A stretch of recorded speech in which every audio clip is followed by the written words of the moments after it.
Well, good afternoon, everyone. Welcome to the IGB Science Chat. My name is Gene Robinson. I'm director of the Institute. This will be our last chat of the semester. The semester is just winding down. I'd like to thank all the faculty that stepped up last minute to make this a series possible. I must say it's been very popular, and we're really happy to have been able to do this. I want to welcome members of the campus community and friends of the IGB and others who are joining us today. And I hope you'll enjoy the seminar and the discussion that we can have. I'm pleased to introduce our speaker for today, Professor Madhu Khanna, who is the ACES Distinguished Professor in the Department of Agricultural and Consumer Economics. Madhu is also a leader in CABI, the Center for Advanced Bioenergy and Bioproducts Innovation, which is a large DOE-funded center run by the IGB and IC, a sister institute on campus, the Institute for Sustainability, Energy, and the Environment. Madhu is the Associate Director for Education and Outreach at CABI and also the Sustainability Theme Leader. Professor Khanna is also a very long-time active member in the IGB as a scholar and as an advisor. She's been involved, for example, in the EBI, the Energy Biosciences Institute, dating back to 2007. Professor Khanna received her PhD in agricultural and resource economics from the University of California at Berkeley in 1995. She joined the faculty here directly after that, quickly rose through the ranks, and received her name professorship in 2014. Her principal interests are in environmental and resource economics with a focus on technology, biofuels, and carbon sequestration. She's had numerous international appointments, government appointments, and expert appearances in a variety of contexts. Professor Khanna has won numerous awards, including University Scholar on campus, the Leopold Leadership Fellow from Stanford University, Paul A. Funk Recognition Award for Outstanding Faculty in the College of ACES, the Fellow of Agriculture and Applied Economics, a Fellow of the Agricultural and Applied Economics Association, and the Spitzy Land Grant Professional Career Excellence Award, also from the college. So we're delighted to have Madhu, and we thank you very much for speaking. Madhu, go ahead, please. Okay, thanks, Gene. Can you hear me okay? All right, good afternoon, everybody. Thank you all for Zooming in. It's great to see the interest in this topic. Before we get started, I do want to warn you that this talk is for mature audiences only. There might be material here that could be a bit uncomfortable, and so advise you to listen to it and use your discretion. So this is clearly a topic affecting us all today, and I want to start. If I could figure out how to move this forward.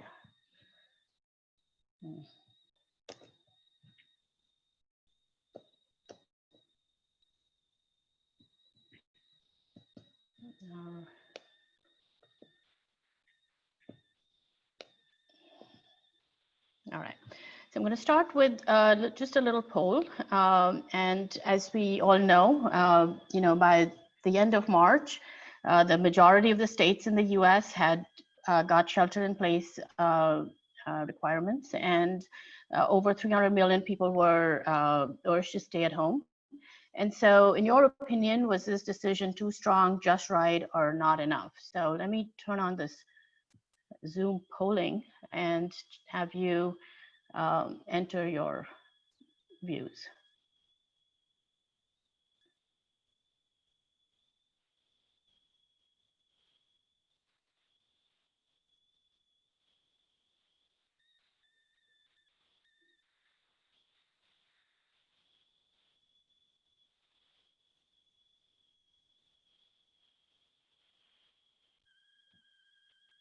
Okay, so as you can see, most people felt that this was not enough, we should have done more, and there were some that felt it was just right, and others who felt that this was too strong.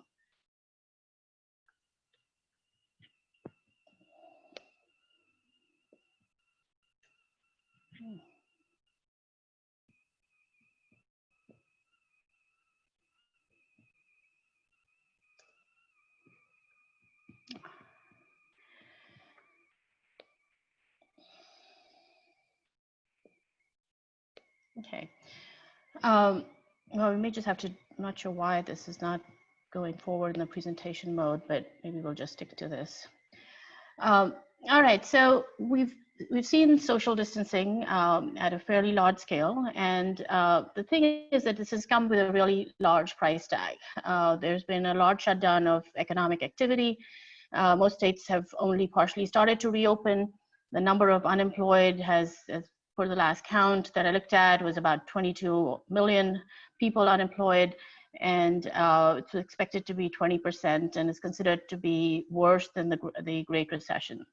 The rate of growth of GDP has, gone down. I mean, GDP has gone down significantly. Overall, it's expected to be negative 5% or more for the rest of this year. And so,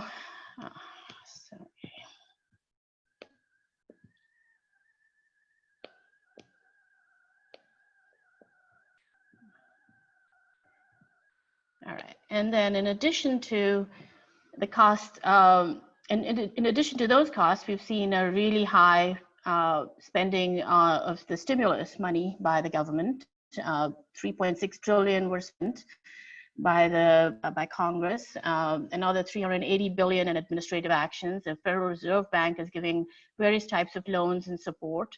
And this is the expenses by the federal government have far exceeded the revenue, the budget of the government, and is several times larger than the last stimulus that we had seen.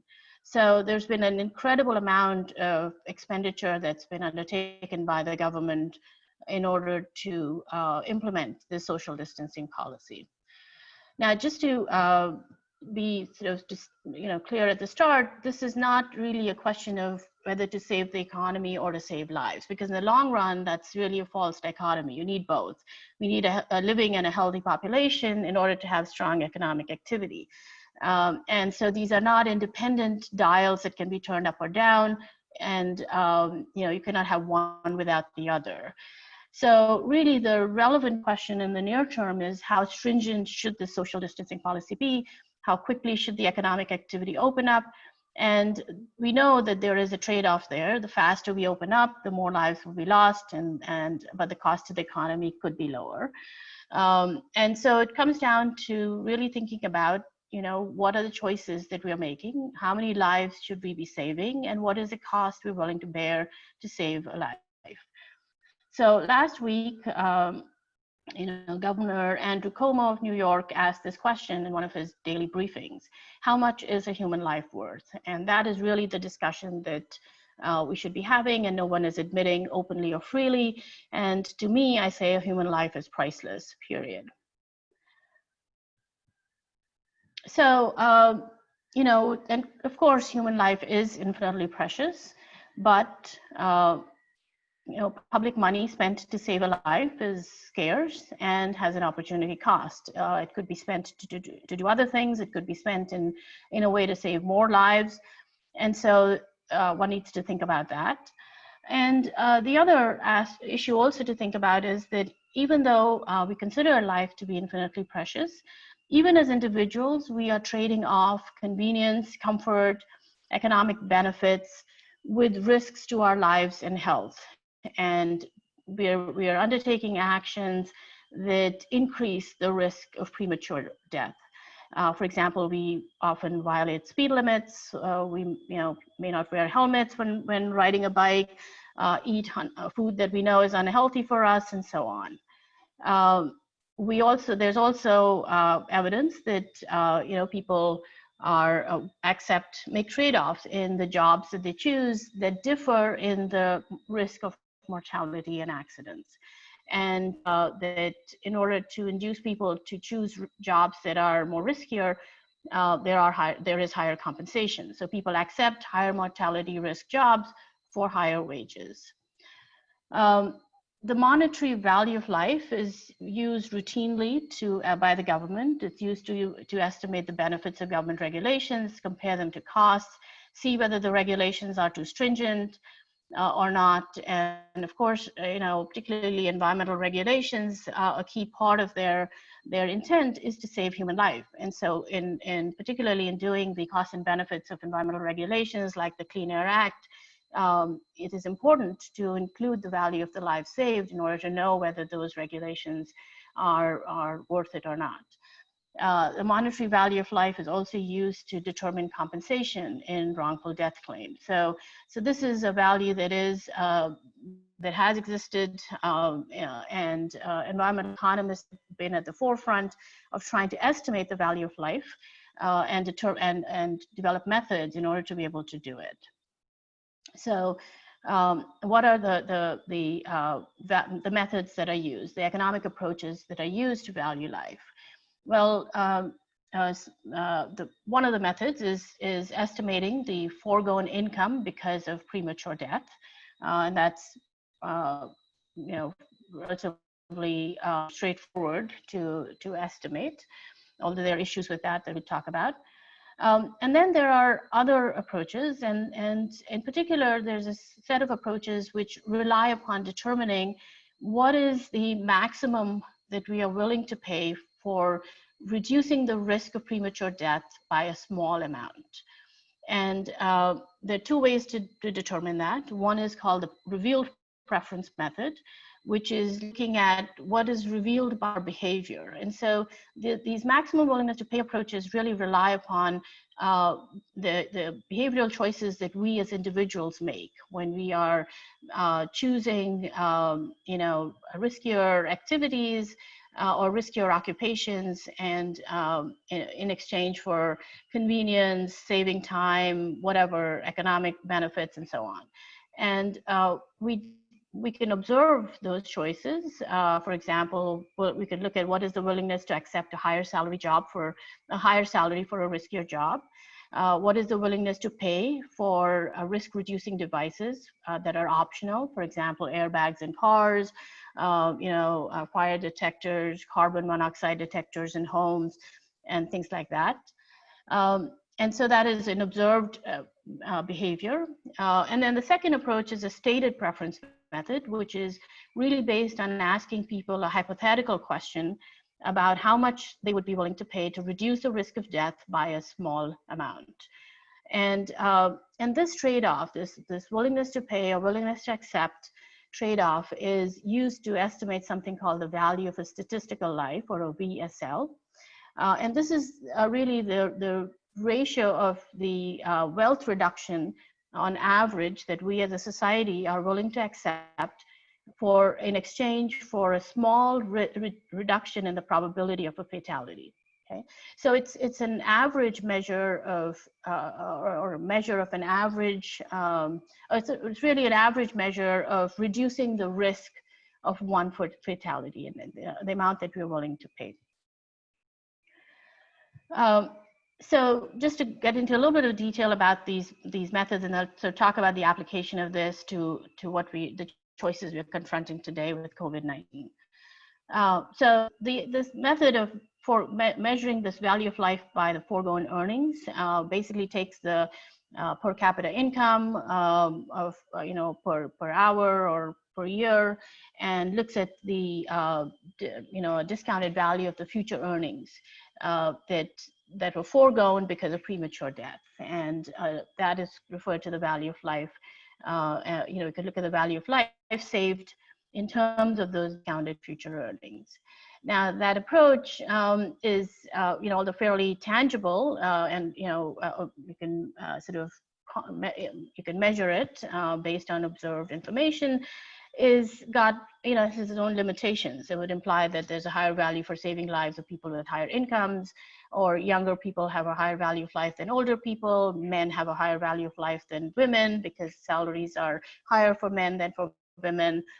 And it does not consider other benefits that one gets from life, which is the non-market benefits, leisure activities and things like that. And so this is an approach that has numerous limitations. The alternative is to use these labor market studies to determine the willingness to accept. What are people willing to accept in order to take up a job that has a higher risk of a fatality? And if one knows what is the additional risk and how much is the additional salary, and so really the science here is determining what is the additional amount that somebody's willing to accept, isolating it from all the other factors that go into determining the wages for a particular job, and then comparing it to the additional risk that is being feared, that is going to be faced. And just as a simple example, if there's a 1 in a 5,000 chance of a fatal injury for a minor, and the minor is paid an additional $2,000 a year for the, compared to a safer job, then the willingness to accept, or based on that, the value of statistical life would be $10 million. And that's a method that's very commonly used to determine the VSL. A stated preference method basically asks a hypothetical question of the maximum willingness to pay to reduce the risk of dying by a small probability. Works very similar, and this is just a survey-based method. Surveys have to be conducted using representative samples. It's very scientifically designed. The methods have been improved over the decades that this approach is being in place. And it essentially asks people what you would be willing to pay to reduce the probability of dying by a certain, small probability. And then looking at the population that would be willing to pay that on average, and multiplying the two, and you get the value of statistical life. So if you're willing to pay $500 to reduce the risk of dying by 1 in 10,000, then the average value of life would be $5 million.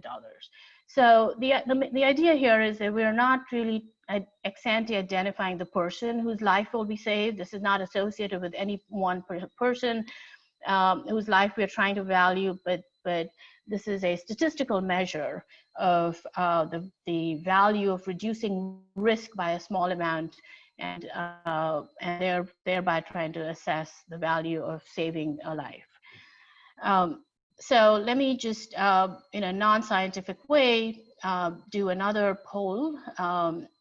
And here I'm going to ask you to say that you're given the option of going to a hair salon for a haircut, and what is the maximum that you would be willing to pay for a haircut compared to your pre-COVID rate at a hair salon that is operating at 50% capacity in order to provide social distancing, and assume that it's going to reduce the risk of death due to COVID-19 by 1 in 250,000. So think of a community that reduces the risk of death by, let's say, 1.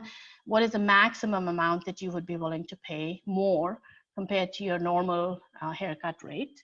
And in answering this question, do not think about the cost to the hair salon and whether this will cover their costs or not. This is all about your maximum, your willingness to pay. And so don't overthink it, but this is sort of what your gut reaction for what is the maximum you'd be willing to pay.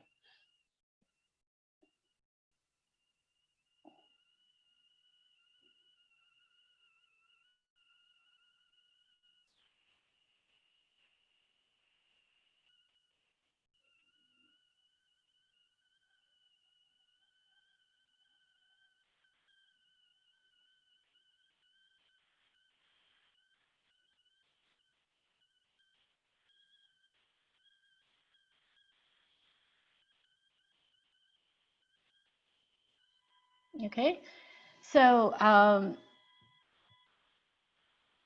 so if you look at the results, the mode is about 10, and maybe the average might be, say, about $20 over over the sample that we have. So assuming that this were a representative sample of the community, and the risk, as I said, is reducing, the reduction in risk is 1 in 250,000, with an average willingness to pay of $20, that would amount to an average value of statistical life of $5 million. Okay, so so if we look at what what is the value of statistical life used in government studies and government analysis, you can see here that the federal government uses a very high value for a life. And compared to other measures that we could use, for example, the average life insurance policy, the median settlement for the 9/11 victims, or the average lifetime earning for college graduates. The EPA's value of a statistical life is, in 2016 dollars, was $10 million. And this is what is used to look at the benefits of the Clean Air Act and things like that. This is a value that is also used, similar values are also used by other government agencies, which need that for their analysis and for their regulations, and sort of varies between, you know, $9 to $10 million. So so this is pretty this is sort of the value on average. And there's also been research, as we saw just now, that, you know, the willingness to pay varies a lot across individuals based on our preferences, based on our risk, willingness to accept risk, and so on. And so one could, you know, even though they use this average value, one could think about this value actually being different for different groups in society. And in particular, one could think about this value varying across age. Different people with different, you know, willingness to pay may differ based on age. And there's been quite a bit of research looking at that question about whether willingness to pay increases with age, decreases with age. And there's, you know, it's hard to really, it varies a lot across studies. One could think about it, you know, declining with age, because people's willingness to pay may decline because there are fewer future years of life expectancy. On the other hand, willingness to pay may also, increase with age, and because there's a greater scarcity value to the fewer years that are left. The government has sort of stayed away from trying to vary this value of statistical life, just because it's so controversial if you bring this up in public discourse.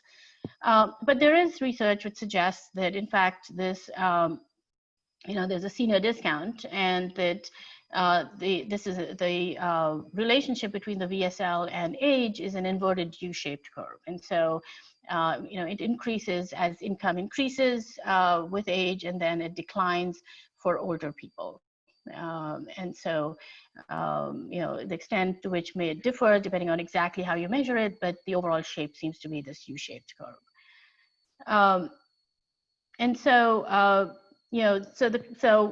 We can use this information to, all right, I'm gonna move here. We can use this information to look at what is the value of lives saved with social distancing. And of course, it's, really will depend upon how we estimate what is the benefits of social distancing, and to what extent, if we didn't have social distancing, what the counterfactual loss of life would have been. And of course, this is difficult to precisely measure because there are so many limitations to our understanding of the disease and how it's spread and how people respond to it, and exactly how much risk is reduced. And there's also other aspects that might need to be considered, because social distancing may also save other lives beyond just those due to the virus, because of fewer accidents, less air pollution, and things like that. So it's difficult to kind of come up with a precise number, and people have come up with various numbers for what those savings are. One of these studies, and so what I'm going to present to you are results from two studies in particular undertaken by economists recently, in order to try to estimate the value of lives saved and compare that to the costs. And we will sort of have a discussion around that. If we look at this no policy scenario, there was no social distancing policy, and there was uncontrolled growth of the pandemic. Then according to this study, which is from the Imperial College in London, there would have been 81% infection rate in the US, and looking at it by October 1, and 2.2 million deaths would have taken place. This is a little bit, over pessimistic perhaps, but the CDC's projection was that there would be a 48 to 65% infection rate, and 1.7 million deaths if there was no social distancing. But according to this study, which we'll sort of use because that's what the next study that values lives is based on, with a moderate form of social distancing, they estimate the number of lives saved by October would be 1.76 million. And so compared to, instead of 2.2 million, the lives saved would be 1.76, so about 500,000 deaths by October 1, which looks large, but actually if you convert it on a, over a 6-month period on a daily basis, it actually translates to about 2,400 deaths per day, which is not too far off from at least what we're observing currently, and of course that might change. We also know from CDC estimates that the rates of hospitalization has been much higher for people in older age groups, and so that's sort of what the graph looks like there.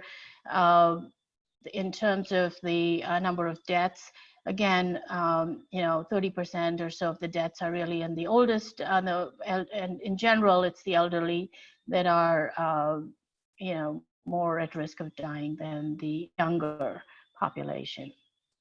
So putting all this together, there's a study from Greenstone and Nigam out of the University of Chicago that is recently, a working paper that's recently been put out, that basically tries to put a value to the benefits of saving these 500,000 or so, reducing the number of deaths by about 500,000, and so saving about 1.76 million lives by October 1. And they break it out into the different age groups, the number of lives that have been, the avoided deaths.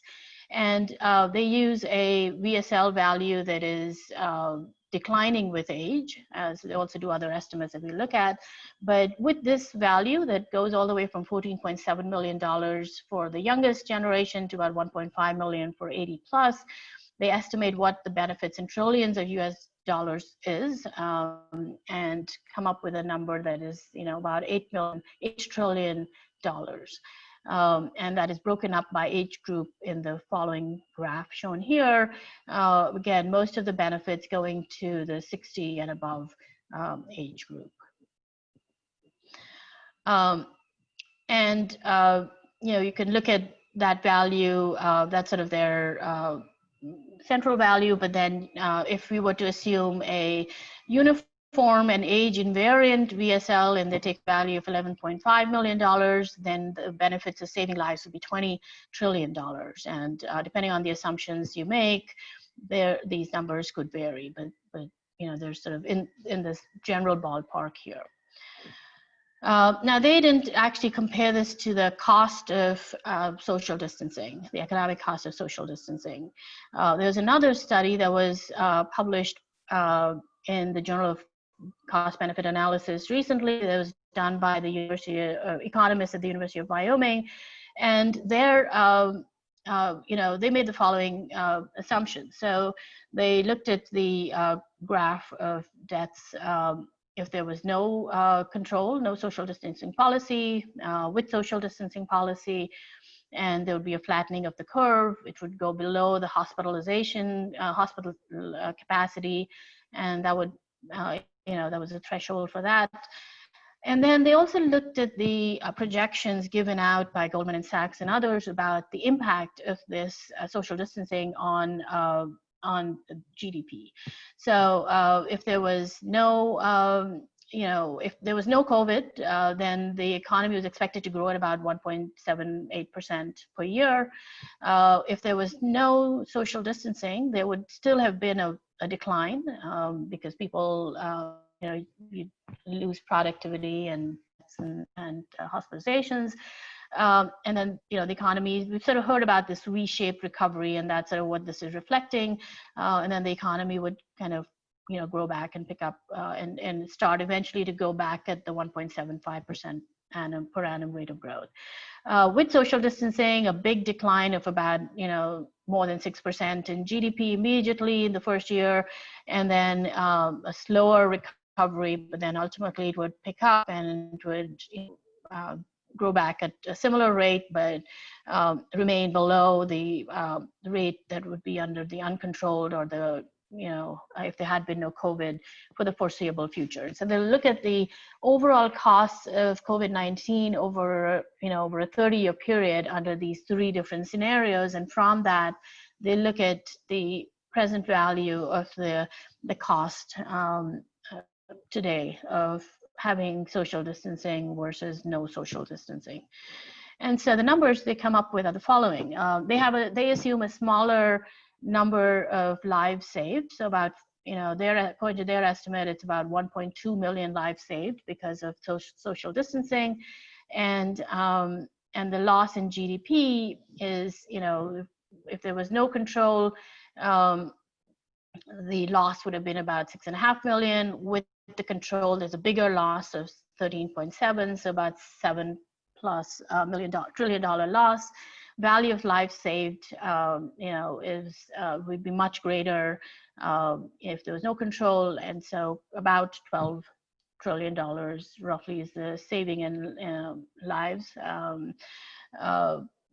Because of a reduction in mortality.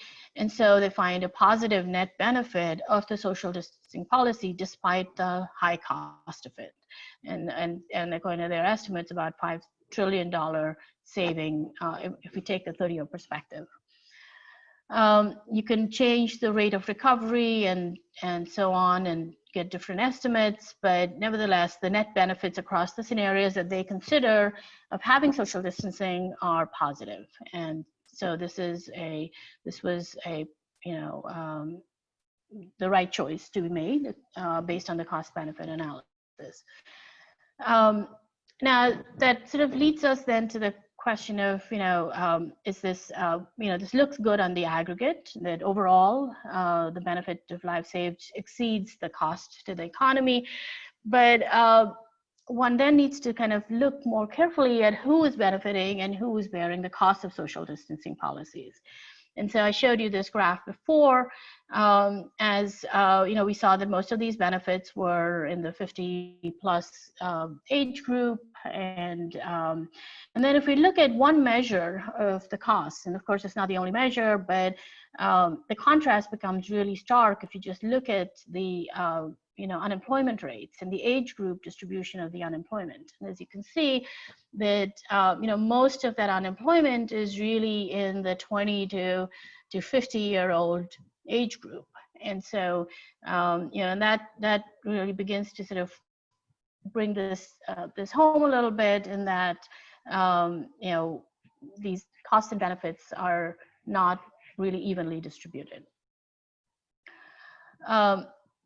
And so, let's just sort of do another poll here and see, what if we were to relax this social distancing policy? Is the decision that states are now making to open up at 50% capacity, is it just right? Is it too soon or not soon enough?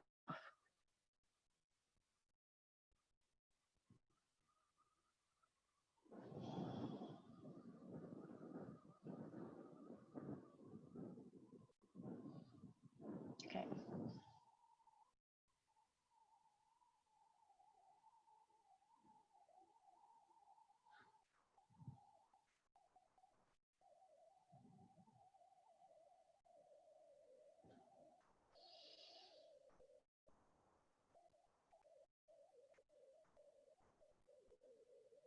All right. So about 60% of people feel that it's too soon, and the rest about evenly between the being just right or not soon enough. And so so it brings me to my last slide, which I hope will stimulate some discussion. Is that so what we've seen so far is that yes, there's been a benefit, overall a net benefit of having the social distancing policy, but the question is a prolonged social distancing policy economically sustainable? Given this uneven distribution of costs and benefits, given limits on government stimulus in order to tide over the people that are being adversely impacted through this time period, and so if it's not economically sustainable, how should we think about reopening the economy safely? Can we let individuals decide what is best for them, or do we need government action? If we were to let individuals decide, how many would socially distance themselves anyway? So even if the states are opening up, many people may still choose to protect themselves, and so that would be good. But on the other hand, they may also estimate the effect of their action on others and maybe even on themselves, and therefore impose externalities. And so in order to reduce that, we do need government policy. Also, if we leave it just to individuals to decide what is best for them, would it be a fair policy? Would that be just? Because the ability to socially distance might also be unjustly distributed across population. And so again, we need government policy in order to protect people when they may not be able to protect themselves for economic reasons. And so I think, that's sort of, I think, the big dilemma really with this COVID-19, and thinking about the best approaches in order to address it while balancing the economic costs of doing so. So I'm going to stop with that and see if you have questions, and hope we can have a discussion. Great. Thank you very much, Madhu, for a really stimulating talk. We do already have the first question. For the rest of you, please write your question on chat. We just have too many people to be able to follow the hand raising mechanism on chat. So I'll read the questions to Professor Khanna. Here's the first one. There are large unknowns with this disease. Even the impact of social distancing of moderate in a model is based on what happens to risk, not on what we actually do, being linked to what happens to disease risk. So there are inherent limitations on the modeling. How can this actually be fixed in current modeling efforts? Well, I mean, I think the big issue is the uncertainties in the epidemiological models, right? In terms of, and those models seem to be getting updated as we speak. So given that they're being done, there isn't enough prior information about this. The virus is, different than what we've ever seen in the past. It's a novel virus. I mean, the question in some ways goes beyond the scope of what I know about, but I do modeling, and with models, you'd like to validate them and test them based on existing data to see how well they reproduce what we're observing. Now, we know, at least just what we observe, that these models are constantly being updated, on a very, very, even on a daily basis, we see numbers changing. And I think that's the issue, is it's really hard to tell what is the risks, and have we really fathomed the full magnitude of the impact if we were to relax the social distance policies. It's hard to say, but I think that's something that people who do this kind of epidemiological modeling might be able to speak to better. I don't know if they are in this audience, and I think I turn this question over to them to see if they can answer it. Okay, the next question. Death loss is one aspect of this disease, but the social and economic costs for people who survive is potentially much higher than the death loss. How are these factors considered? Well, that's sort of what these studies were trying to do, which is to look at the value of lives saved, the value of lives lost, and compare it to the economic costs. And these studies, these are actually really limited in terms of the analysis that this study has done. It should be just taken as sort of a first step, or as a bit of an illustrative study, because it doesn't include a lot of other costs. I mean, besides for one thing, it doesn't include the cost of hospitalizations, the cost of illness, and we do not know if there are long-lasting impacts for people who recover from this. For some people who may recover from this, what the impacts might be. So it's only looking at one metric of the benefits of social distancing, which is lives saved, and it's looking at costs in terms of GDP loss, which is loss in capital income and labor income. But of course, there's a lot of other, just the social costs of unemployment, the uncertainties, all of that, which is really not being factored in. So I agree with you. I mean, this is just a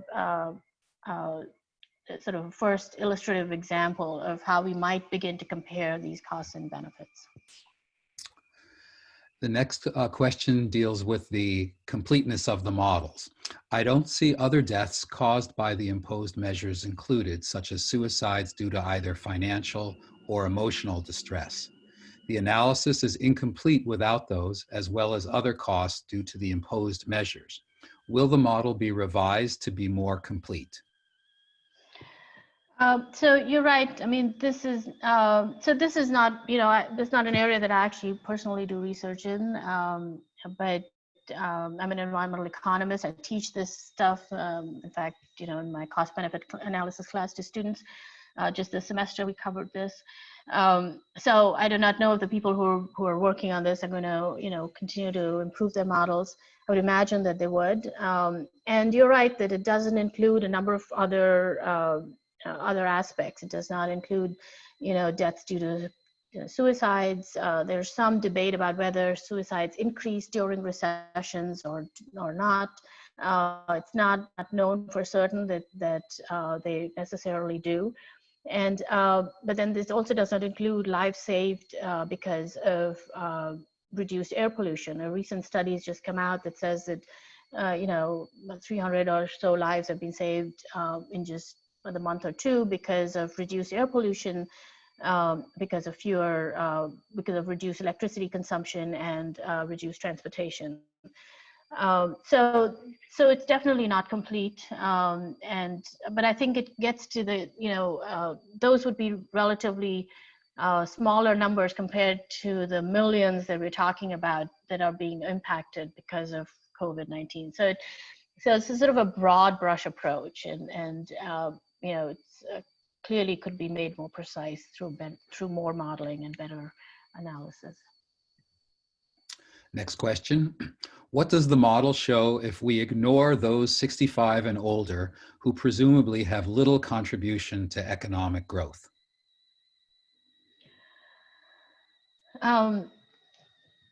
Well, if we were to, as you can see from here, and so of course so if we were just looking at the value of life based on this graphic here, if you ignored those benefits, then these benefits would be much smaller, because that's really the age group where we're seeing the largest mortality. And this is actually assuming, this is not assuming that everybody's, the constant value of life for all age groups. This is already assuming lower value of life for people who are 60 and above. But even then, because those are the people most affected by this, you still get a fairly large benefit for that group. And so that's really a valued decision where, and this cost benefit analysis is just sort of presenting the information. How we use this and what we do with it really depends on beyond the economics. It depends upon the value we want to attach to different aspects of this decision. Any more questions out there? Okay, if not, thank you very much, Madhu, for a great talk. And thank you very much, everyone, for tuning in. And I hope you stay safe and healthy. Bye-bye. Thank you.